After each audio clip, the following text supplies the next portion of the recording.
when you get beat down too many times, the incentive to get up the fifth and sixth and 10th time is smaller and smaller and smaller. You get to sort of an extinguishment of hope in some communities.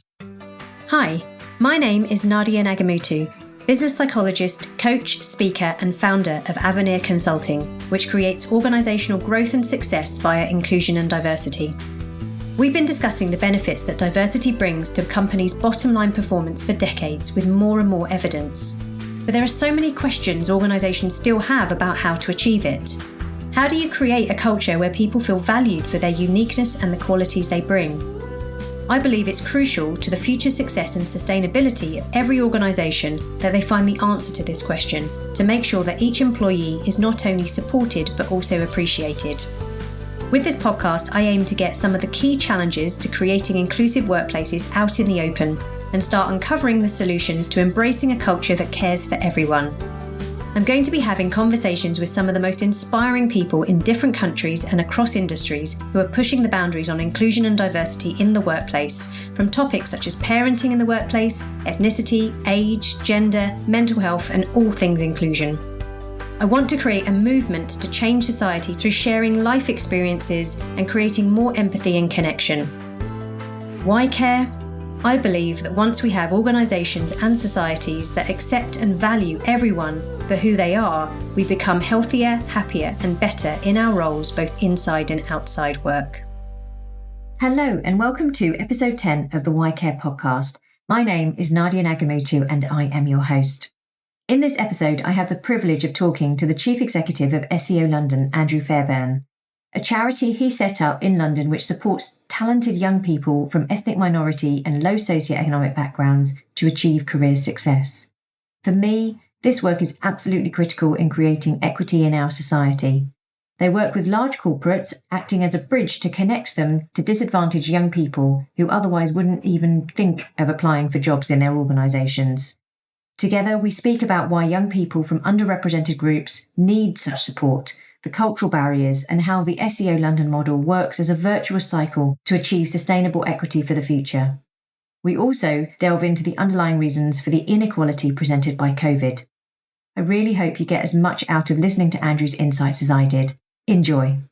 Andrew, it's an absolute pleasure. Thank you so much for dedicating a little bit of time. I know you're incredibly busy to speak to me today. I really appreciate it. It's my pleasure. Only recently actually heard about your organisation, so Sponsors for Education Opportunity, or SEO London.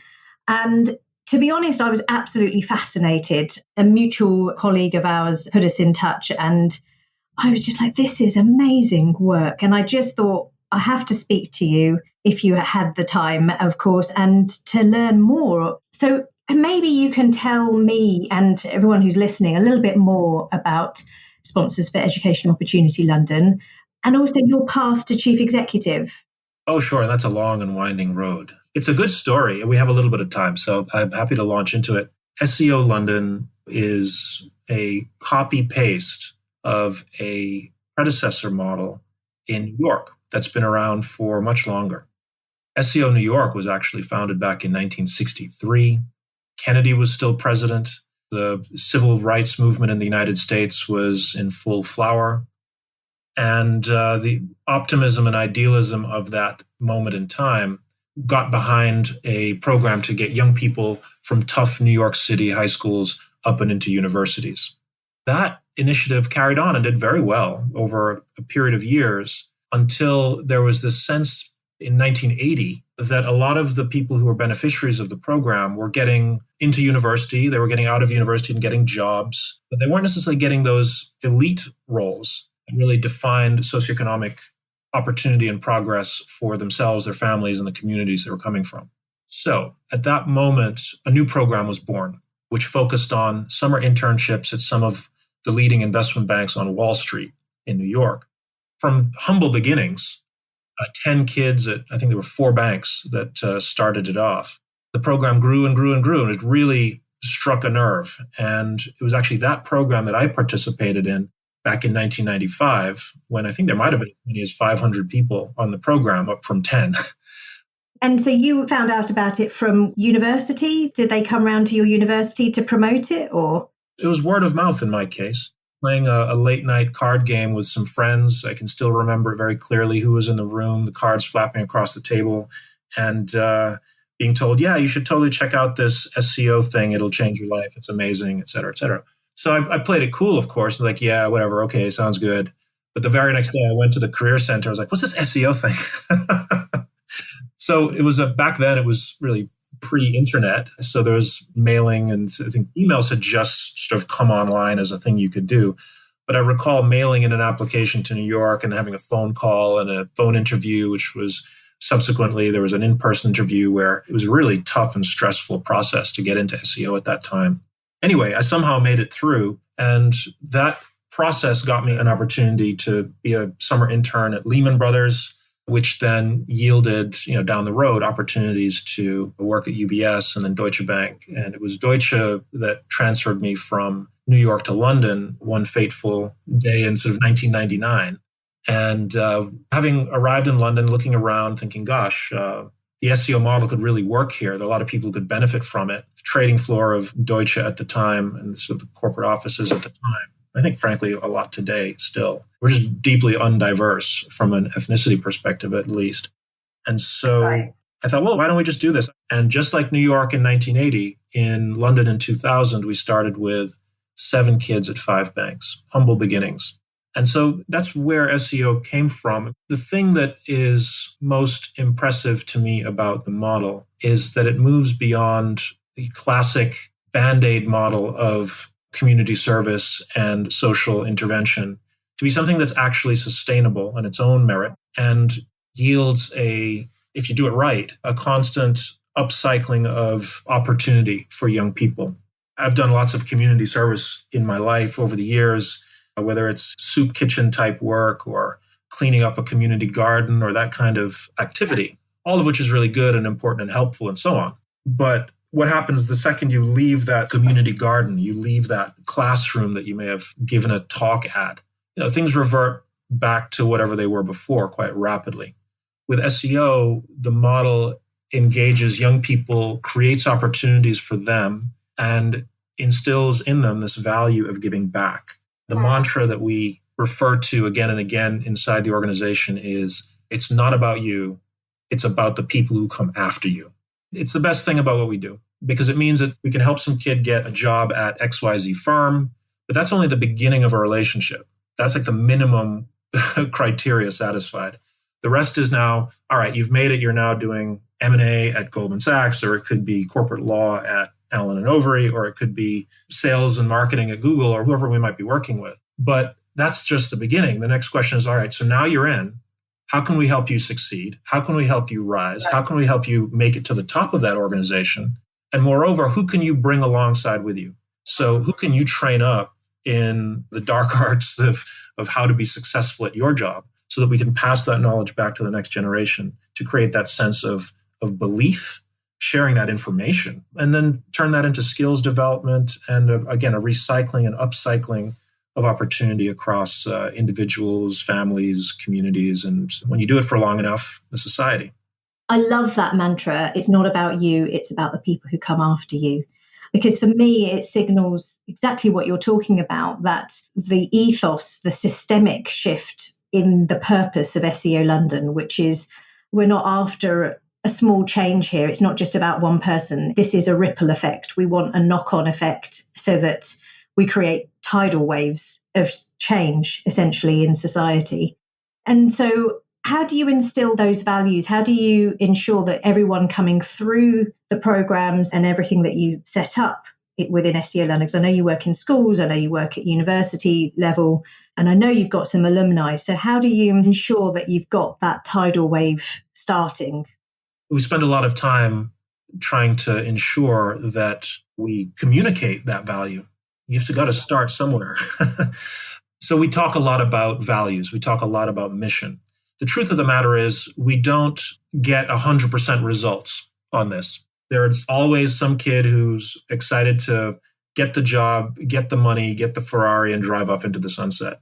But we don't need 100% to be on board. If we have a strong group of committed folks who get it, understand it, and are ready to reinvest the values that they've received back to the next generation, a small group of committed citizens is what changes the world. We'll try and spread that as broadly as possible, but we have to be realistic that not everyone is going to be bitten by the altruism bug. But the reality is that we've seen the effect. A, we're still here after 20 years. B, we've seen our operations grow today to encompass thousands of students. You described a little bit of the shape of our programming, dealing with undergraduates, dealing with secondary school students, and all the alumni that have been through the program. As a community, SEO London is dealing with over 20,000 people on a basis. Then we've got our LinkedIn followers and our Facebook and Instagram and all those other platform followers that take us over 40, 50, 60,000 people tuning into what we do and how we do it. So the model works. And we find that any hour spent or any minute spent energizing our alumni and having them give back highlights for the next generation who are coming up, saying, oh gosh, if these guys who've been through the program and are out in the world doing cool stuff, they're actually coming back to help me. They're not getting paid for this. This is amazing. I think there's a great hunger in our sort of modern society for people to be a part of something bigger than themselves. I think so too. So people will find that in a variety of functions and features of life. Maybe it's a church group or a temple group, or maybe it's a football club or the army. It could be a lot of different things. But in our little way, SEO London is really thinking about building the SEO family. It's a community of like-minded people focused on the development of themselves and their communities and the society at large. When we look back at the year 2000 when we started, not a single one of the firms we worked with, nor any of their peers in the city, had a diversity and inclusion officer or strategy or anything, plan. Yeah. And look at it now. When have you seen that shift? Well, we've seen it shift from industry to industry. So the big American investment banks were among the first. And then about 2007, the law firms suddenly flipped the switch and started getting engaged. In the last 2 or 3 years, you've seen the asset management community suddenly figure out the plot. We have to celebrate that. This is a natural evolution of an idea whose time has come. And different organizations bring different human capital models, different histories. For instance, it's not a surprise that the asset management industry is slower than the investment banking or consulting or law industries, because they have a radically different human capital model. The banks and consulting firms and law firms can, I think, be fairly stated as having a churn and burn model of young talent. A lot of people come in, a lot of people go out after 2 or 3 years. In a asset management, fund management context, and many other firms and professions, intake is perhaps smaller. And when people arrive, they tend to stick around a lot longer too. This is a very different industry, a different way of engaging talent. So we're humble about this and realistic about this. And I think we understand that firms are on different timelines. Industries, likewise, are on different timelines. And within that, within every firm, within every industry, is comprised of a grouping of individuals, right? Individuals are on different timelines too. So our work is geared towards meeting firms and individuals and industries where they are and helping them get to the next step. We don't need a 100% solution every time. We can get a 50% solution. It's better than nothing.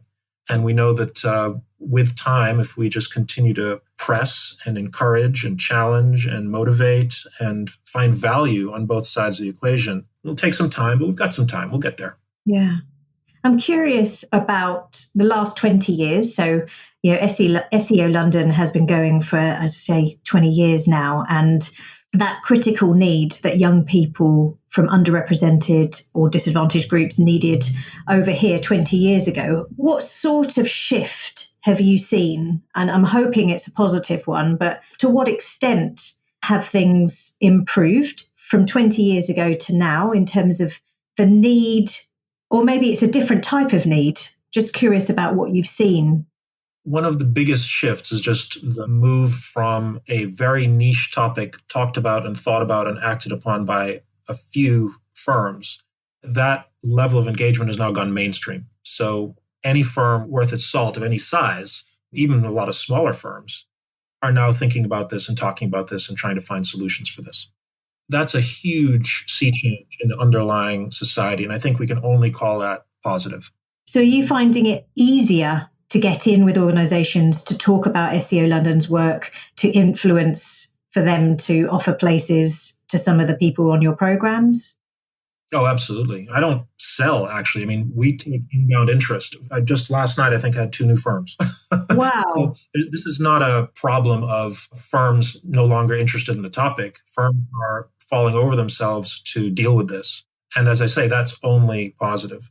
We're frankly struggling to keep up with the demand from our side of things, which is, again, wonderful and positive. What the challenges that we face as an organization tend to be with trying to figure out where on that spectrum the firms are. Some are sincere and genuine about this and really interested in advancing the cause of folks around them in the community and bring a social good first perspective. Others are just as excited to do more with the diversity, but they're thinking more from a business case perspective. And then there are others that are just ticking boxes. There it is. Working with the framework of what we have is the reality that we wake up with every day and deal with every day. So when you deal with a firm that is totally bought in on the social case, the business case, it's a very easy set of conversations. Other times you'll have the other end of the spectrum where you're destined for trouble, where you'll have a firm that all they care about is some ROI metric. They've got to hit a number. Perhaps the worst expression of it that I've come across is a large professional services firm that shall not be named, having someone who's clearly very junior in a recruitment organization call us up cold and say, I need 9 Black kids in the next 6 weeks and I'll pay you $2,000 a head, essentially. I mean, I'm paraphrasing slightly, but that was the message, right? That is not the way forward. From our perspective, we work with what we've got and try and get it to a positive place to think about the strategic objective here, which is, as a charity, we're interested in the society benefiting. We're interested in the young people we serve benefiting. The firms and that ticky-tacky recruitment objective is merely a means to an end for us. It's not the end. And that's too many firms, for them, it stops right there. And you get this notion of, I need X people in Y seat of a certain color. And that is done. Their job is done. They're not incentivized to think beyond that very narrow band metric. And that's just a recipe for failure because you're going to now get those kids into those seats. And you've done nothing to talk about retention. You've done nothing to talk about progression and staffing and learning and development and all the things that actually make for a successful career, no matter who you are in an organization. It rings alarm bells completely, doesn't it? That it's been handed down to some more junior recruitment person just to make the call, get the people in. It says something about the leadership values in that organization, about the value and the weight that they're placing on inclusion and diversity. The inclusion part particularly, because actually all they seem to be concerned about is the diversity part. Let's just get the numbers in. You need to get folks in the door in the first part. So I don't want to be disparaging of recruitment. It's a fundamental aspect of our world and our work. We do recruiters every single day, all the time. I think it's just a function of where does their remit begin and where their remit end? And is it joined up with a broader strategy? And I think in too many cases, it's not joined up. And in too many cases, folks are executing their job. They're doing what they're being asked to do. It's just that what they're being asked to do is not, as I say, joined up to a bigger coherent strategy. And that's where you end up with short-term gains, 2 steps forward, 2 steps back. You asked also about the challenges for the students. I think for students, we're living in a bit of a golden age for diversity and inclusion, such that, as I say, firms are coming to us asking, please, can you help? As agents for the students in our world, we see an unparalleled moment in time where firms are aggressively seeking out young people. So the challenges are now centered around information sharing, training, ensuring that students have the belief in themselves that they can access these opportunities and be successful in these opportunities. And then once they're in, that they have the skills to be successful. So we've moved from the original challenge of, as was said to me 20 years ago, here in England, we don't have a diversity problem. We have a class problem. People are happy to talk about that in the UK 20 years ago. But now I think people understand that it's not just one, it's perhaps 2 problems. And you've got to make waves to get any impact on either of them. And there's their intersectionality between class and race as a whole other topic for discussion too. So absolutely. Particularly for those university-aged people on your program, what do you see then as the biggest gap in that group of disadvantaged or underrepresented people? Is it their knowledge of how to access certain jobs? Is it their access to people, role models in those industries or sectors? Is it how they apply their skills or how to apply for jobs? Is it emotional? Is it some life skills? Or is it just a combination of everything? it is a combination of everything. We see it enough that patterns emerge. I think the first thing that students suffer from is a lack of information. They don't know what they don't know. If you've grown up coming up the hard way, say, what's referred to as a cold spot of opportunity somewhere in this country, and then all of a sudden a job opportunity at a A-class global multinational firm lands on your desk, the odds that you're going to say, ooh, that's for me, are very low because A, you don't know who this company is in the first place. You may not have heard of them. They might be a multi-billion-dollar operator that's crushing the ball in their industry, but you've never heard of them because they're not in your world. So that information is the first bit. The second piece is that personal belief of, oh yeah, I've heard of XYZ firm. I've heard they have some pretty good jobs. I've seen them in the newspapers or whatnot. But is that something for me? There's a whole other question of self-belief, self-worth, and a sense that this is an opportunity that I could do well from. There's a third layer, which is a sense of, well, yeah, I've heard of them. I'm aware of the opportunity. I think I could probably do this if I applied myself, but they don't want me. So it's a belief, but sort of an external lens on the same, which says that's for middle upper class people, not for people like me. Even though I could do it if I wanted, they don't want me. And then another layer, because there are many layers, is to say, all right, so I've heard of this company. I could do this. They're talking good game like they want me, but I don't have the skills. And how am I going to get the skills? And where am I going to get the skills? And I don't know any people in the space who can help me break in. And so thankfully, that's a solvable problem. SEO London exists for all of those elements. Now, what we can't control for is sort of the last layer, perhaps, which is just that sense of personal grit and drive and motivation and internal demon that's driving you to get up every morning and perform at your best and win. Not everyone wakes up in the morning and competes like Usain Bolt in their life. You can't magically construct that. What we can do, and what we try to do, is to encourage people to understand what their potential is and to give them the tools to sort of realize first by baby steps, but then by sort of leaps and bounds, to give them a sense of what's possible for them so that they understand how, if they apply themselves, they can impact their lives of those around them. You can't manufacture grit, but you can go halfway there in terms of giving people the knowledge of, if you persist, here's some cool stuff that can happen. I imagine it could be disheartening when you enter a school-age children and see almost the skepticism, the cynicism about the system, that they've already had so many lived experiences of being discriminated against, of being bullied or because of who they are or their background, and that they've already developed this defense mechanisms and the low sort of self-worth or self-belief that anything is possible. Is that an assumption that I'm making? Am I wrong in thinking that?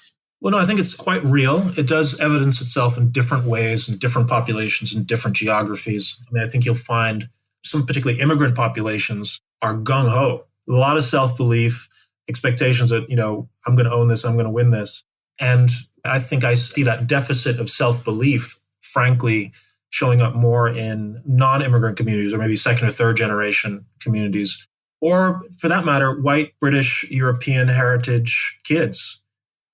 I think that deficit of belief is quite real in that community. Now, if you're from an ethnic minority and you have a whole bunch of other barriers, but at the same time, you do see, again, community, location, some discrepancies between more highly motivated populations and less highly motivated populations. Fascinating. And obviously, we're talking a hugely complex system, but that's a combination of whether you're first generation UK born, second generation, whether your parents speak English, maybe, and whether English is your first language, the demographics of the population within your school, for example. It could be a whole combination. I don't know the detailed statistics in this country. I know certainly from a US experience, where a full third of all university placements in the US for African American, Black heritage, African heritage students are occupied by West Indians and Africans relative to the domestic African American population, which is vastly larger than the immigrant population. But it's those Jamaican, Trinidadian, Bajan, Nigerian, Ghanaian immigrants who come in and are, by virtue of whether it's self-belief or the engagement of their parents, the belief in education is the way forward, they are investing more in education than the domestic population and doing better in terms of university placements and ultimately success. Nigerians in the United States do incredibly well. Jamaicans in the United States start them very well. But yeah, the local population, by virtue, I think, of having been, frankly, oppressed for so many years, don't have that belief, have lost that faith in the system. So when you get beat down too many times, the incentive to get up the fifth and sixth and 10th time is smaller and smaller and smaller. You get to sort of an extinguishment of hope in some communities. And again, that's a US experience, but there are absolutely parallels to the UK experience. I don't know specific statistics, but I have looked this up. I'm a governor at an all-girls secondary school. So I was curious about how the demographics of university places, what they looked like in the UK. And I believe it's similar in the sense that sort of the Black heritage, Black African heritage, there's fewer people entering universities. There's more Chinese, there's more Asian, Indian, Pakistani. And again, it's an assumption again that sits behind that, but it could be cultural. There could be a whole, I think history plays a huge role, as you mentioned, oppression for Black African community in the UK and how that still plays out in terms of their self-belief and their belief that they can make it and be justifiable in their place at university. Yeah, information is one thing. As I say, belief in oneself is another thing. Belief that the system will accept you is a third, and on down the chain. Where can you get the skills? Who's going to provide them to you? And once you're in, now we have a whole other realm of challenges around you've managed to survive and get access, but how do you now thrive and maintain and grow? So that's the other end of this conversation. I'm interested in something that you spoke about in your talk at Google, which is when you were explaining the program, you said it's for young people coming up the hard way and giving them a leg up. And I'm just curious about, I suppose, your words here around what do you mean by coming up the hard way? What is the hard way? And why is that leg up needed?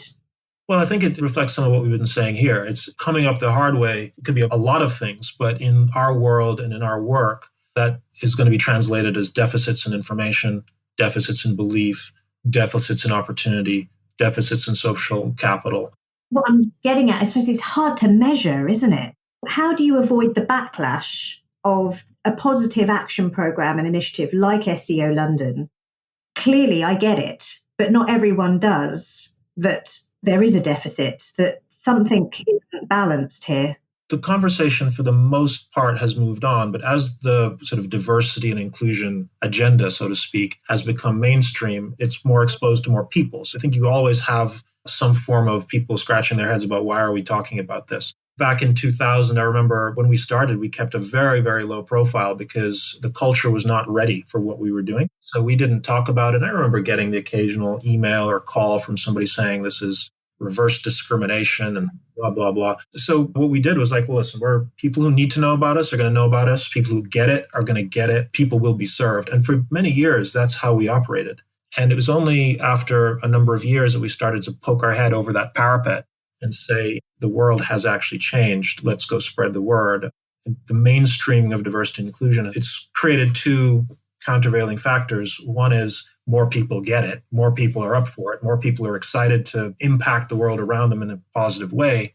And likewise, you have more people scratching their head just because they're coming across this for the first time in their world. I think this is where things like, for women, the Me Too movement, for Black people in particular, or minorities more broadly, the Black Lives Matter movement has come to the fore. You really have to have your head in the sand or in a darker place, shall we say, to not get it. I mean, you really are not paying attention. If you still don't get it after Me Too and Black Lives Matter, I don't know if we need to just give up on you, but you got a much longer journey. And I'm not going to waste my oxygen on someone like that. I'm not going to be worried about someone like that because that's like talking to a table. You're not going to get a response that makes any sense. So we press on with what we've got. One of the things mentioned earlier is you don't need 100% of people on board to get things going. If you've got a hardcore group of people who believe, you can change the world with that.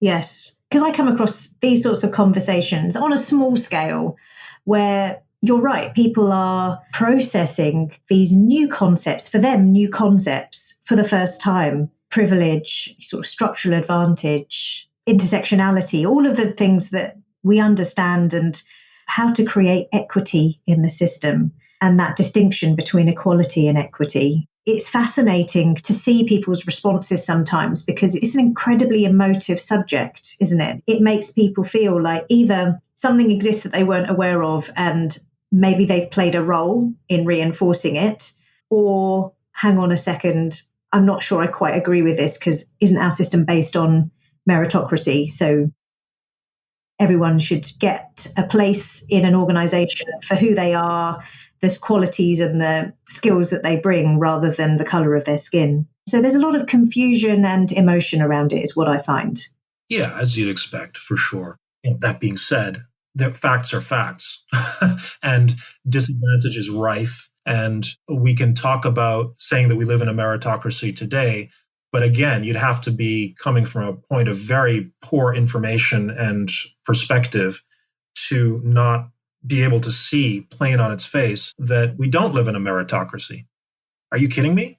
There are meritocratic elements of our world and our economy, but the tables are absolutely skewed. It's like every day.